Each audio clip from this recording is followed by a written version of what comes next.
የኤርትራ መንግስት ኢትዮጵያ ከምርጫ በኋላ ጥቃት ልትከፍትብኝ ነው ባለና ህወሓት ዳግም ግጭት ሊቀሰቅስ ይችላል ሲል ባስጠነቀቀ ማግስት በትግራይ የኤርትራ ድንበር አካባቢ ከባድ የድሮን ጥቃት በኢትዮጵያ አየር ኃይል አማካኝነት ተፈጽሟል።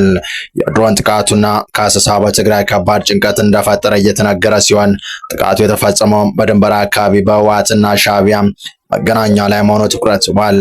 እንመለከተዋለን። በሌላ መረጃችን ደግሞ ከሰሞኑ በአርሲ በተፈጸመው አሰቃቂና በርካቶችን ባሳዘነው ጥቃት ዙሪያ አዳዲስ ነገሮች መሰማታቸው ተነግሯል። ጥቃቱን የፈጸመው በኦሮሚያ ክልል የሚንቀሳቀሰው የሸኔ ቡድን ነው በሚል በመንግስት በኩል ይፋ ከተደረገ በኋላ በጥቃቱ የተጠረጠሩት የወረዳው ፖሊስ አዛዥ መታሰራቸው መነጋገሪያ ሆኗል። የአዲስ አበባ ከንቲባ አዳነች አቤቤ የትውልድ ስፍራ አካባቢ የተፈጠረው ግጭት ለማርገብ ከንቲባ ትልቅ ተጋድሎ እንዳደረጉ የተሰማ ሲሆን የጠቅላዩን የሐዘን መግለጫና ማስጠንቀቂያ አክለን ይዘን ተገኝተናል። ሰላም ጤና ይስጥልን ውድ የፋስት ዴይሊ ተከታታዮች፣ የዚህ ቻናል ቤተሰብ ካልሆናችሁ ቻናሉን ሰብስክራይብ እያደረጋችሁ ቤተሰቡን እያልን የቻናሉ ቤተሰብ ከሆናችሁ ደግሞ ተደራሽነታችንን ታሰፉ ዘንድ ፕሮግራሙን ላይክ እና ሼር እንድታደርጉ እየጋበዝን ወደ ዝርዝር መረጃዎች ተሻገረን። እስከ ፍጻሜው አብራችሁ ቆዩ። ሌሊቱን ከኤርትራ ወደ ኢትዮጵያ ሲገቡና የጦር መሳሪያ ጭነው በነበሩ 9 ባለተሳቢ ተሽከርካሪዎች ላይ ድሮን ጥቃት ተፈጸመ።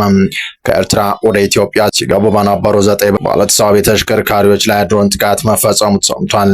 ተሽከርካሪዎቹ የትራንስ ኢትዮጵያ ንብረት እንደነበሩ የጠቆመ ሲሆን ከኤርትራ ወደ ኢትዮጵያ ትግራይ ክልል ገምሃሎ ሽራሮ ገብተው ከቆሙ 24 ሰዓት አልፏቸዋል ብሏል። የጦር መሳሪያ ሳይጭኑ እንዳልቀርም ተጠቁሟል። ለዚህ ማረጋገጫ የተባለው ትናንት ሌሊት የድሮን ጥቃት ሲፈጸም ለሰዓታት የቆየና አካባቢውን ያናወጠ ፍንዳታ ታይቷል ተሰምቷልም ሲሉ ምንጮች መስክረዋል። በሽራሮና ገማሎ የህወሓት አርሚዎችና የሻዕቢያ ኃይሎች እንደሚንቀሳቀሱ በአካባቢውም ድብቅ የጦር መሳሪያ መጋዘን እንዳዘጋጁ ተጠቁሟል።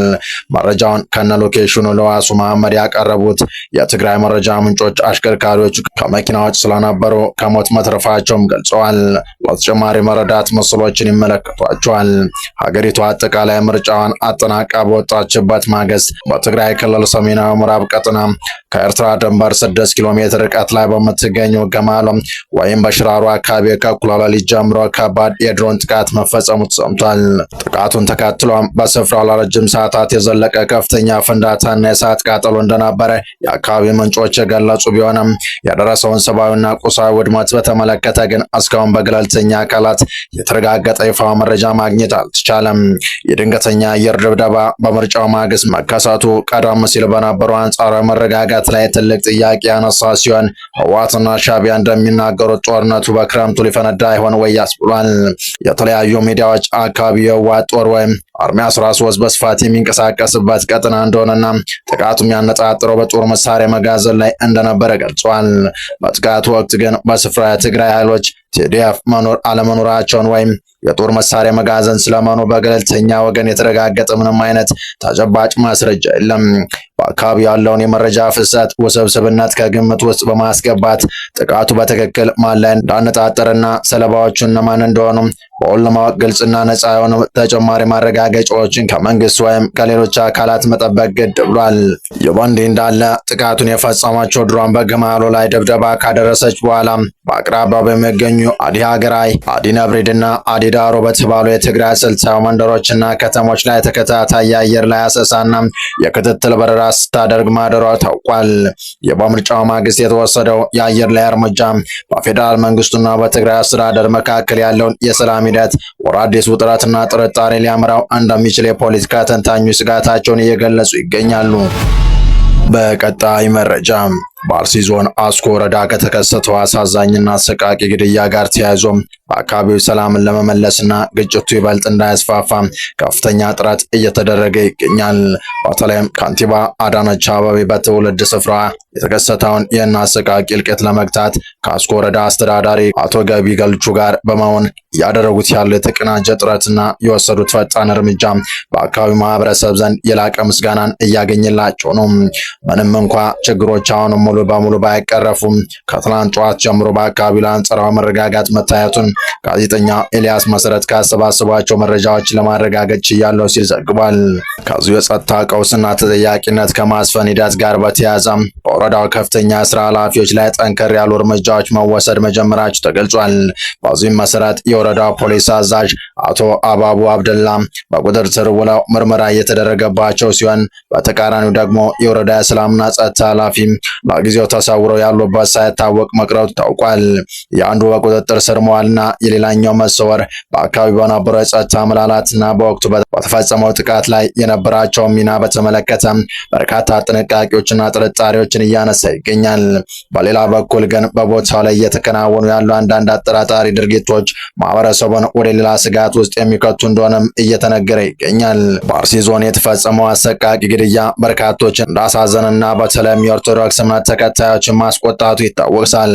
የአሰቃቂ ግድያን ተከትሎም ጠቅላይ ሚኒስትር አብይ አህመድ የተሰማቸውን ሐዘን ገልጸዋል። ጠቅላዩ በሐዘን መግለጫቸው ላይ በአርሲ የተፈጸመው ጥቃት ምርጫውን ለማስተጓጎል ከተፈጸሙ ጥቃቶች አንዱ ነው ብለዋል።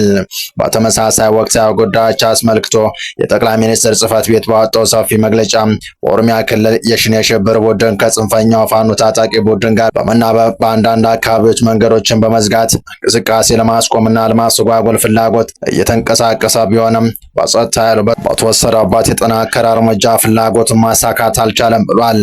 ቡድኑ በጸጥታ ኃይሉ የተወሰደበትን እርምጃ መቋቋም ባለመቻሉና ፍላጎቱን ማሳካት ባለመቻሉ ስስ ኢላማዎች ላይ ያተኮረ እርምጃ በመውሰድ የሃይማኖትና የብሔር ግጭት ለመቀስቀስ በማለትም በአርሲ ዞን አስኮና አካባቢ ጥቃት በመፈጸም ሁሉን አይነት የጥፋት ርብርብ ያደረገ ቢሆንም ሁኔታውን በመቆጣጠር ጸጥታ ኃይላችን በእነዚህ ኃይሎች ላይ የተቀናጀ እርምጃ እየወሰደ ይገኛልም ሲል ገልጿል።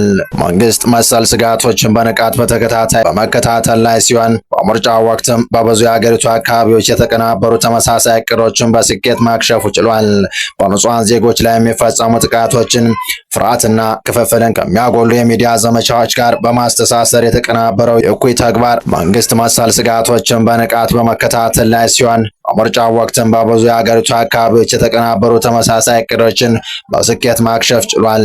በንጹሃን ዜጎች ላይ የሚፈጸሙ ጥቃቶችን ፍርሃትና ክፍፍልን ከሚያጎሉ የሚዲያ ዘመቻዎች ጋር በማስተሳሰር የተቀናበረው የእኩይ ተግባር በመንግስት የደህንነት መዋቅርና ኦፕሬሽኖች አማካኝነት በከፍተኛ ሁኔታ እንዲስተጓጎል ተደርጓል ሲል መክሯል። በብሔራዊና ሃይማኖታዊ ክፍፍል ለመዝራት የኃይል ጥቃትና ውድመትን እንደ መሳሪያ የሚጠቀሙ አካላት ሁሉም ኢትዮጵያውያን ዘንድ በግልጽ ሊወገዙ ይገባል ያለው መግለጫው መሰል ተግባሮች በኢትዮጵያ ውስጥ ምንም አይነት የወደፊት እድል እንደሌላቸው ለማሳየት የተቀናጀ ብሔራዊ ምላሽ በመስጠት ወሳኝ እርምጃዎች ይቀጥላሉ ብለዋል። በንጹሃን ዜጎች ላይ ጥቃት የሚፈጽሙ አካላት ድርጊታቸውን ምክንያታዊ ለማስመሰል ምንም አይነት የፖለቲካ ንግግር ቢጠቀሙም ወሳኝ ዓላማን ያሳኩ ሳይሆን ወንጀል እየፈጸሙ ነው ያለው መግለጫው ሲያጠቃልልም የፖለቲካ ቅሬታዎች በኢትዮጵያ ሕገ መንግስታዊ ስርዓት በብሔራዊ ምክክር ሂደትና በዲሞክራሲያዊ ተቋማት አማካኝነት መፍትሄ ሊያገኙ የሚችሉና ሊያገኙ የሚገባቸው ናቸውም ሲልም ገልጿል። የቦንዲ እንዳለ የሰላም ሚኒስትር በአርሲ በተፈጸመው ጥቃት ቤተክርስቲያንና 65 መኖሪያ ቤቶች ተቃጥሏል ሲል በጥቃቱ ያጋጠሙ ኪሳራዎችን የሚያመለክት መግለጫ አውጥቷል። የሰላም ሚኒስትሩ አቶ አህመድ እንድሪስ በኦሮሚያ ክልል አርሲ ዞን በተለያዩ ወረዳዎች በንጹሃን ዜጎችና በእምነት ተቋማት ላይ የተፈጸመውን ጥቃት በተመለከተ መግለጫ ሰጥተዋል።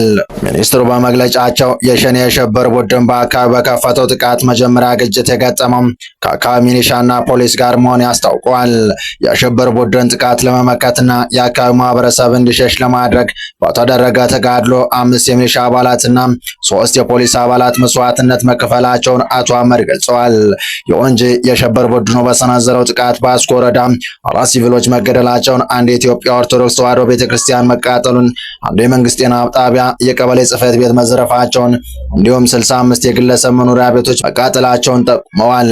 ከተፈጠረው የጸጥታ ችግር ጋር ተያይዞም ከአካባቢ የተፈናቀሉ የህብረተሰብ ክፍሎች እንዳሉ ተናግረዋል።